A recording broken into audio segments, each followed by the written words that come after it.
So I am making a dress with an external rib cage. Welcome to WatchMojo UK, and today we're looking at 30 of our all-time favourite Great British Sewing Bee garments. Our garment of the week this week is... Number 30, Luke's monochrome mask femme gown. For the final made-to-measure in Series 10, they had to make a draped outfit. I think you've done a great job. I love these pleats, and I do think it's got real impact. Luke was thrilled with the brief because he'd already been draping throughout the series even when it wasn't part of the challenge, and it was no surprise that he excelled. He went bold with an asymmetrical androgynous outfit that combined a fitted blazer with a black evening gown drowning in sumptuous ruffles. The half jacket is really brilliantly done. The shape of the sleeve is lovely. This huge lapel echoes the point on the front. Asma and Patrick were in immediate agreement that Luke had won the made-to-measure as soon as the finished garment was shown, though for a while it was touch and go as to whether he or Pasha would win. But Luke went home as Series 10's victor in the end. You've got all the layers, but I don't mind that we haven't got all the frills. And I love this fabric. Have you got any left? There's loads left. Number 29, Nicole's flamenco skirt. And the binding's going all the way around each ruffle. Yeah. Wow. I mean, it is very you, isn't it? Having all of this colour and pattern and a bit of gold and a bit of sparkle.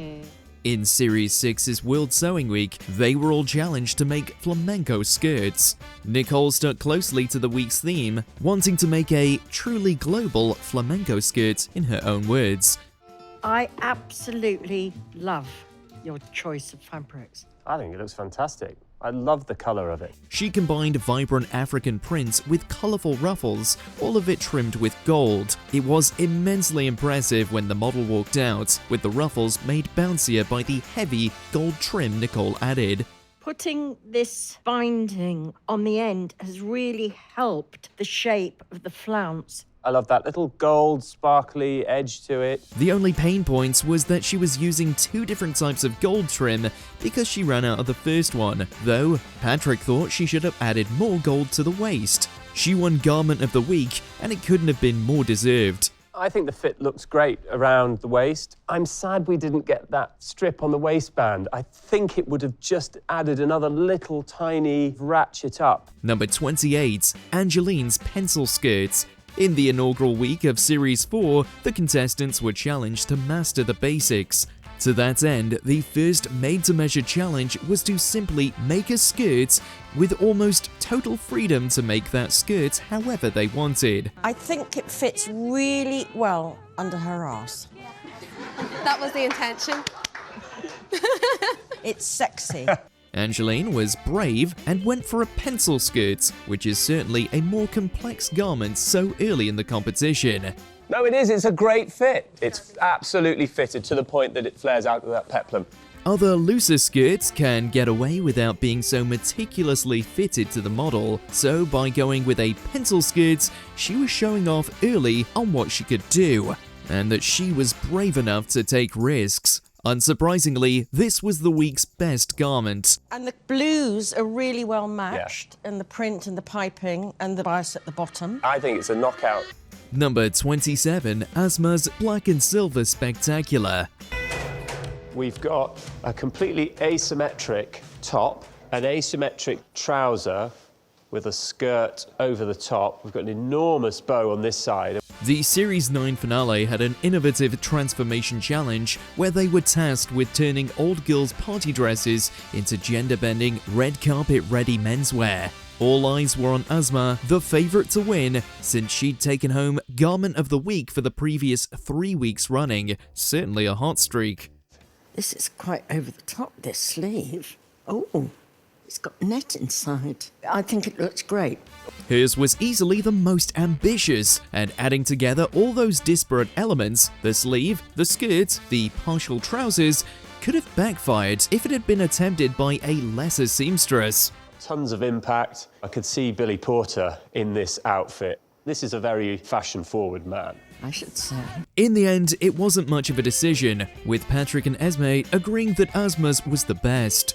Asma, the colours work so brilliantly together. The shape is fantastic. Well done. Yeah, it looks great. Number 26, Stuart's silk Chinese style blouse. You're making us a kind of Maoist. Yeah, it's a sort of adaptation of a Cheongsam. Rewinding back to Series 1, Stuart didn't win, coming fourth overall after getting ejected in the semi-final, but in the second episode, he was exceptional. His patch pocket alteration challenge won Garment of the Week, but it wasn't as show-stopping as the silk blouse made-to-measure challenge at the end.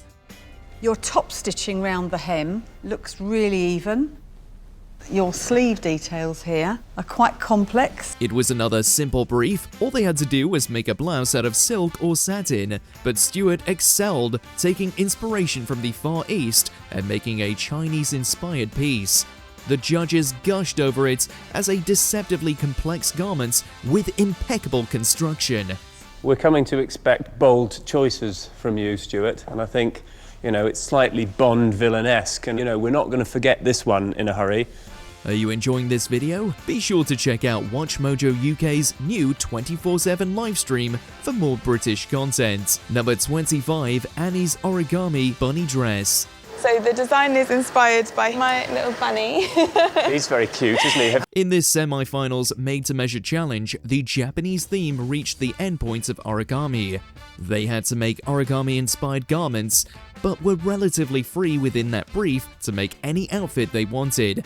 But then they all chose to make dresses, which meant the victor had to do something really special to stand out. All these pieces folded. This is sticking up. I like how it's sitting away from the body. That ended up being Annie, who went on to win the whole series, making a bunny-inspired gown. It doesn't resemble a bunny, instead taking cues on how to fold the abstract fabric from an origami bunny she made as a child and brought on. It was easily the piece where the origami lineage was clearest, and no surprise that she won.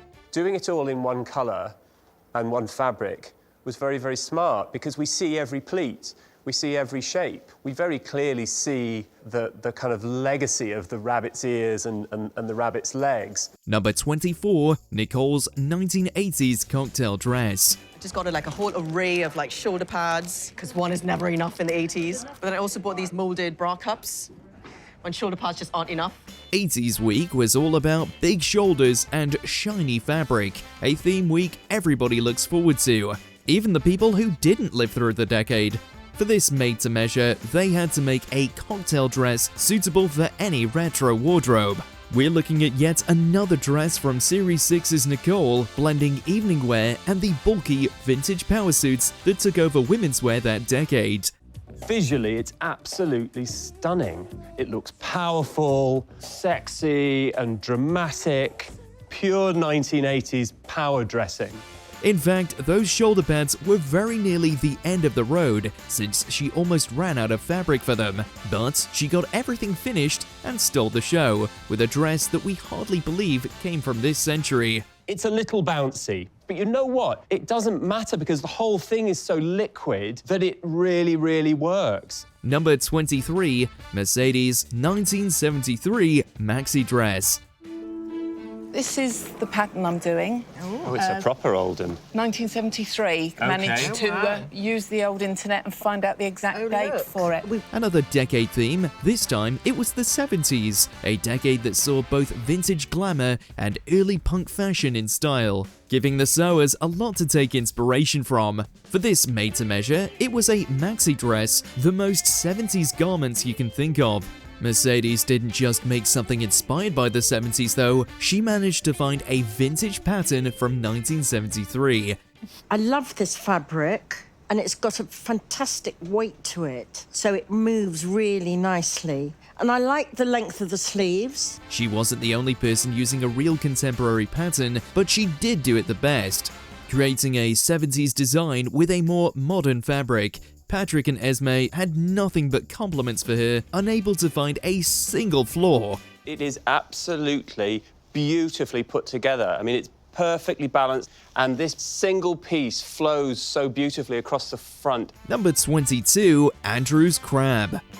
Are you going to guess what it is? Let me think. Oh, it's a crab. It's a crab! In this Children's Week, the transformation challenge was to make an under-the-sea themed fancy dress costume out of wetsuits and swimming floats. This certainly isn't an easy ask, let alone coming only halfway through the series, but it certainly encouraged creativity. Oh, it's fantastic. We've got a noodle in here. Oh, yeah. We've got the crab's legs. We've got his pincers made out of a pair of old floats. Andrew wanted to make a crab costume, one of the few to utilize the long pool noodles as part of the costume, standing in for the crab's legs. It was close between the crab, jellyfish, and octopus costumes, but the judges ultimately gave it to Andrew for originality and execution. It's a fantastic fancy dress outfit. We couldn't mistake it for anything else other than a crab. Thank you, well done. Number 21, Caz's Golden Ribcage Dress. I've put the zipper in the front to suggest the sort of opening and closing of you. Of me, yeah, literally. It is some story, Kaz. The Series 11 finale had some of the best sewers yet, and some of the hardest challenges. The final made-to-measure had a very complicated brief. Create a 3D optical illusion on a 2D garment, something beyond most amateurs. Though a ribcage dress with a exposed heart sounded gruesome at first, it was actually inspired by Kaz's own open heart surgery, a tribute to the doctors who saved her life. This is really complicated to have made. Of course, you've put boning in. That really works well. Esme and Patrick were hugely impressed by the boldness of the piece and the story behind it. It was good enough that it overrode Kaz's third-place finish in the pattern challenge, and she stormed to victory. The sewing is smashing. You've handled the pleather really, really well. There's no puckering at all down this zip. The top stitching around the ribs is absolutely perfect. Number 20, Jade's 1960s jacket. It's pattern matched all the way through. Stop, it is pattern matched. Can you see a seam at the front anywhere? No. It's right there. Okay.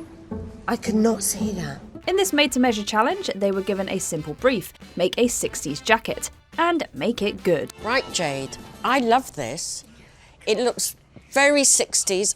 I love the fabric. While the youngsters went into 60s week thinking they might have been at a disadvantage, since they didn't have the first-hand experience of the decade that some of the others did, experience was no match for good craftsmanship. Claudia was amazed during the challenge when Jade showed off her pattern-matched tweed and its invisible seam, as were Patrick and Esme when it came time to judge. Sounds like there's a butt coming. No. I don't think there's a but. Good. I love it. I think it's really spot on. It absolutely epitomises the era we were looking for. Nobody was surprised to see Jade win Garment of the Week for this, given her exquisite attention to detail. Our favourite garment of this week is this one. Number 19, Clare's Sci-Fi outfit. Competition was strong in these semi-finals, with the contestants challenged to make a space-age costume out of essentially bits of junk and e-waste they'd lugged onto the set. You know what, Esme? I think this is an absolute stunner. I agree. This is an extraordinary combination of the original garments and scrap tubing. With only 90 minutes to make a complete garment, most of the end results were eclectic and messy, to say the least. But one was a cut above the rest: Clare's. Those tubes were a masterstroke, making an otherworldly shape for the skirt and sleeves. There's only one person left. Claire. Claire, this is fantastic. It's really impactful. It really wasn't a competition, but Clare also won Garment of the Week for her creation. If you saw this in an episode of Doctor Who, you'd have no idea it was cobbled together in under 2 hours. As a piece of scrapyard couture is quite phenomenal. And it's cool. Number 18, Angeline's cape. Day. What is the Godet going to do for the back of this cape? It's going to add a feature. Why does it need a feature on the back? I think when you're walking away, you need a feature. You don't see very many capes these days, which is perhaps why this was such a good challenge. They're allowed to practice the made-to-measure beforehand, but it's still a type of garment most of them won't have much experience with. I'm very nervous. I am nervous after yesterday. You needn't be nervous. It's a fantastic piece of clothing. Angeline went bold though with a bright red tartan godette cape, which needed a collar and a bow. Patrick thought the bow might have been a risk, but if it pays off, who are we to judge? And indeed it did, coming out perfectly. It was by far one of the neatest, with the tartan adding some liveliness to the block red body. And then we've got Angeline, which is finished. It's a great piece of sewing. Got this lovely godet, the big bold bow on the back. Number 17, Matt's recycled knitwear dress. This is my mum's jumper. She doesn't mind me cutting up. Reduce, reuse, recycle week is always a difficult one, with contestants regularly asked to create zero-waste garments. For this made-to-measure, they had to use old pieces of knitwear they'd brought in themselves and rework them into a winter dress. I think it's incredibly impactful.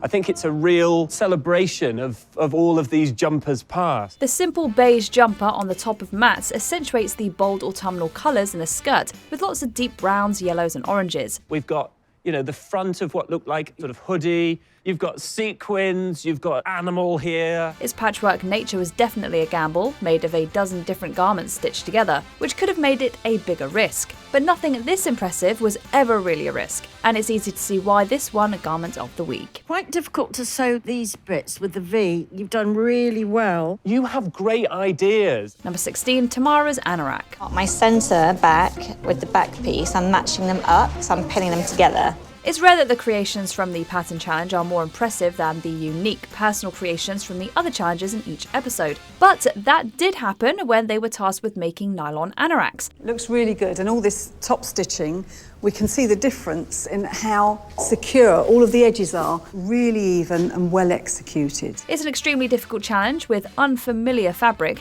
a new sewing machine, and a design to follow that demands exactly the opposite of what they're used to doing. Tamara's, however, was perfect, even against such stiff competition. She was over the moon to hear that Patrick would gladly add this raincoat to his own wardrobe and wear it. She really didn't make a single mistake. This is a jacket I would be very happy to wear myself. I think this is really very good. Yeah.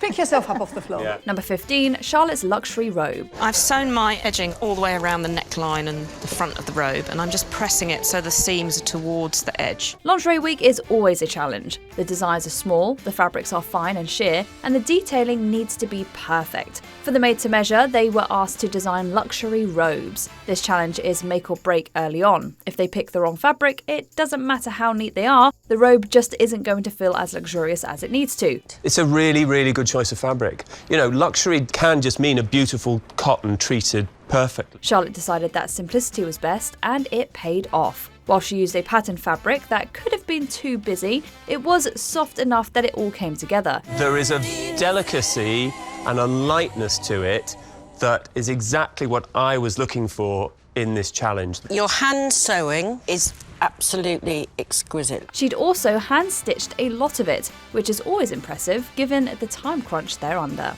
Number 14, Ricardo's British wool coat. For this challenge, I'm using a pattern from the 70s, but I wanted to give a twist and I'm playing with two different colors. I'm playing with red and yellow. In a week dedicated to British and Irish fabrics, wool was going to come up eventually. It's long been a staple of wardrobes on the British Isles thanks to our chilly, changeable weather, but while it's resilient, it's not always easy to work with. Making an entire coat in a made-to-measure challenge is also a daunting prospect. But Ricardo pulled it off. You know, the Harris tweed is actually a softer, lighter tweed than many people think, and it has a lovely fall to it.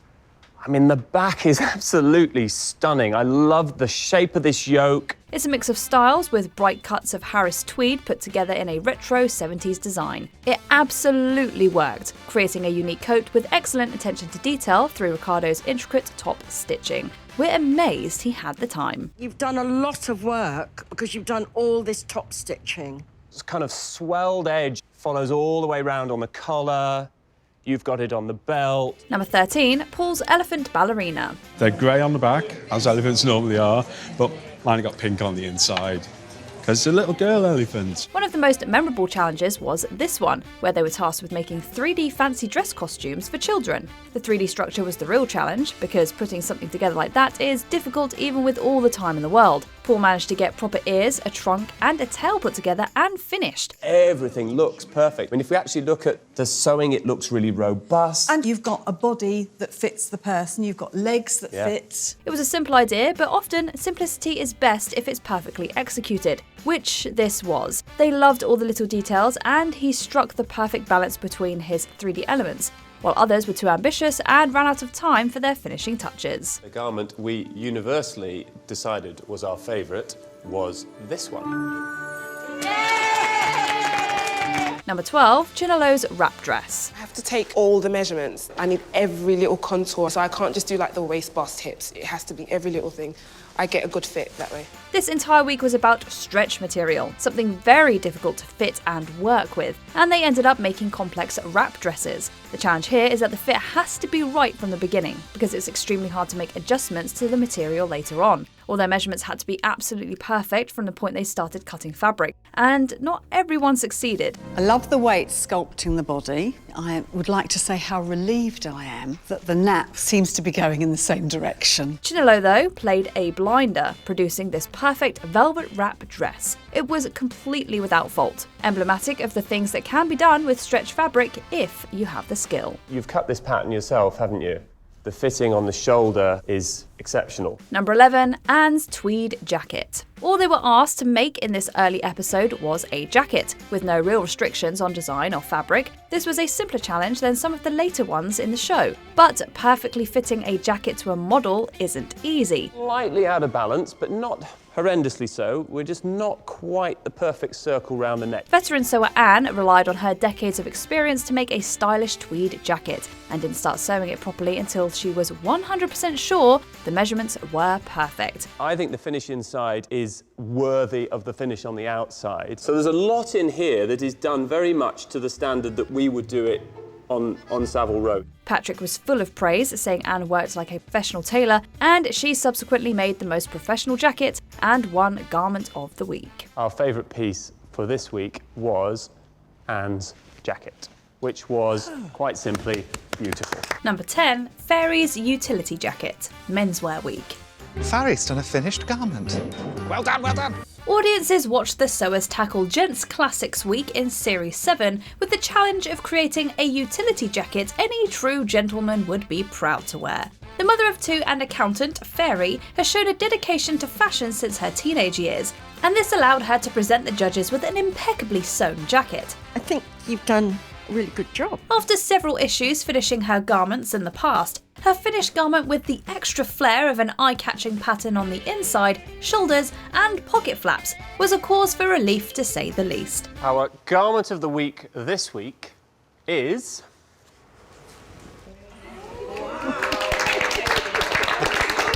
The fantastic judges' comments led to a healthy dose of cheers and tears, as well as the rightful Garment of the Week title.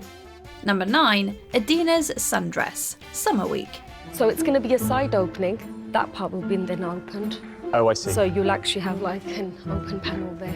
Season 7 showed us more happy tears in the sewing room. Adina adorned her live model in a chic sundress, with a choice of pattern that at times could have been mistaken for an optical illusion. Patrick loved the pattern regardless, and Adina's was praised for her originality as the only contestant to choose an off-centre button in this made-to-measure challenge. It was a bold choice, and you've executed it well. Her sundress was dubbed the epitome of grace, as per the name of her model, and certainly proved to be an elegant example of the university employee's skills with a needle and thread. It also landed her the top honour of Summer Week's Best Garment, and the personal delivery of a box of tissues from Joe Lycett. Congratulations, it's ever so chic. Number 8, Rebecca's Golden Gown, Music of the Movies Week. I'm thinking that looks quite good. I'm quite happy. Wow. For our 8th spot, we're moving on to Series 7's star-studded quarter-final, aka Music and the Movies Week. The sewers were challenged to take inspiration from the movie Dreamgirls, featuring the likes of Beyoncé and Jennifer Hudson, playing performers in the 1970s American R&B music scene. Trained teacher Rebecca's dazzling disco-era outfit showed off her talent and love for all things dramatic, which seemed fitting for the local amateur dramatics group member. This printed net is so light, it floats and we get this sort of stardust effect. The dress had a stunning impact on Patrick and Esme, looking as if it was made bespoke for a dream girl, and perfectly fitting the model with a red carpet-worthy combination of sequins and satin. A total knockout. Number 7. Heather's Couture Finale. Final. Did we approve this budget? The Series 2 finale graced viewers with several incredible gowns, showing off the best of their skills in couture or custom-fitted clothing. Apart from the tight 7-hour time limit, there were no holds barred for the sewers, and Heather demonstrated the one thing the judges were looking for most: personality. Exhausted. I'm feeling totally exhausted. Her glazed chiffon skirt, fanned corset, and detachable bustle had an 1800s traditional feel, but also a hint of punk with a thick metal chain at the back. It was her overall attention to detail and perfectionism, mirroring that in her daily life as a dressage rider, that gave her enough of an edge to snatch the winning title. It's using every bit of the bounce in this silk, and it looks so organic. It's got a life of its own. Number 6. Juliet's luxurious red gown. Special occasion week. Let's show off the pocket when you're wearing it.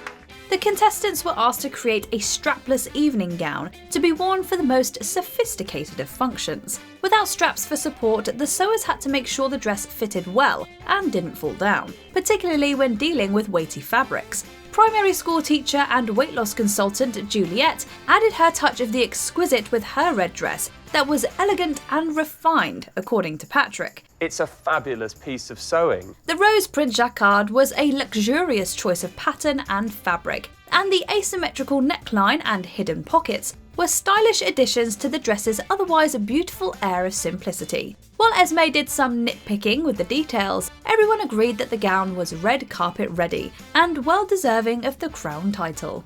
It's Juliet.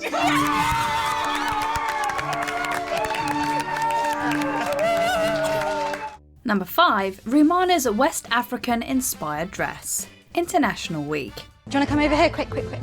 For Series 4's International Week, former host Claudia Winkleman presented the contestants with the very wide brief of making a dress inspired by West Africa, with a vibrant wax print fabric of their own choosing. Patrick described the traditional West African dress as very fitted to produce an hourglass figure, but Rumana left the judges stunned with the unique nature of her creation compared to the other sewers. I think I like it.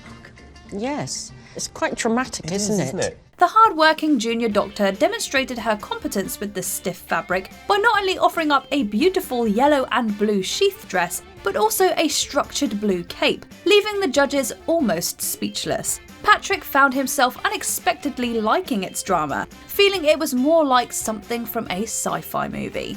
I like it. I do. Why are you so shocked? Well, I don't know, because I've never seen anything quite like it. Number 4. Matt's Avant-Garde Dress. Final. I think this is probably the last stitch I have to do on the sewing bee. A bit poignant. Fitting family models with bold and original shapes was a challenge for the Series 3 finalists when they were tasked with sewing an avant-garde dress. Matt drew on his skills from learning to repair his uniform in the army, combined with online dressmaking tutorials and making countless outfits for his wife. I mean, I'm just looking at the binding on the top of that corset, and it is immaculate. He constructed a silver grey corset with a grey sequin material, but the truly eye-catching element was the geometric style, using an inserted hoop to create an exaggerated hip line. Matt was very proud of his garment, and former judge May Martin was impressed by the fit of the bodice. Patrick continued to sing his praises after he won the series, noting that he saved his very best for the final. It's Matt.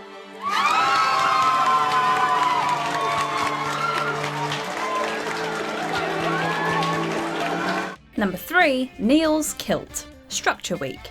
It's going to take me 10 minutes to pleat. For our number 3 pick, we're remaining in Series 3, and during a week of challenges all about structure, the sewers are invited to make a structured kilt to perfectly fit their male or female model. The judges were looking for the traditional length of just below the kneecap, as well as perfect pleats and checks. Before the end result was even revealed, Patrick expressed his love for Neil's choice of tartan, and the Army Lieutenant Colonel was excited for the pure engineering required to perfect the many pleats. The checks are matching perfectly all the way round. It's a very, very neat. The judges felt that the final result moved beautifully and had a lovely firm shape, to the point where Patrick admitted he would wear it himself. We chose... Well done. Number 2, Rebecca's red carpet evening wear. Celebration week, the final. Oh, it's got a bit of stretch in it. Yeah, it's scuba. It just stretches, so it fits. In second spot, it's back to Series 7. By the final episode, the judges agreed that contestant Rebecca had consistently improved week by week. Her increasing skills were beautifully displayed in the form of her final evening dress. The striking floral print left a big impact on Patrick, and overall had a very glamorous red carpet feel, with Esme likening the flounce up the front side of her dress to samba singer and actress Carmen Miranda. You've thought about how it's placed. I think the overall shape of it really feels red carpet to me, so that you've absolutely nailed. Thank you. The addition of extra fabric, known as a godette, helped the dress flare out more and look extra appealing. Her success in the final task left several Sewing Bee fans believing the 24-year-old deserved to win the series. Rebecca has delivered a red carpet gown that had real presence. Number 1, Ralph's Denim Whale Dress. Reduce, reuse and recycle week. To the front, the back will be same but symmetrical. Our top pick for the most incredible creation goes to the brilliant textile artist Raph in Series 7, who only properly took up sewing during the COVID-19 lockdown. Despite being a newbie compared to the other sewers, he had no problem keeping up, demonstrating fantastic design skills and originality throughout. In an interview before the series aired, Patrick hinted at a creation he loved during Reduce, Reuse and Recycle Week. It's so beautiful. The story of it is wonderful. I think the execution, it's completely original. It became clear that he was talking about Ralph's dress, a stunning reworking of several pairs of jeans onto a unique denim dress, with a whale design across the front. Our garment of the week this week is... Raph. The craftsmanship of the garment led to a long list of great comments from the judges, and of course, Garment of the Week. Let us know in the comments whether you've ever made a garment from scratch.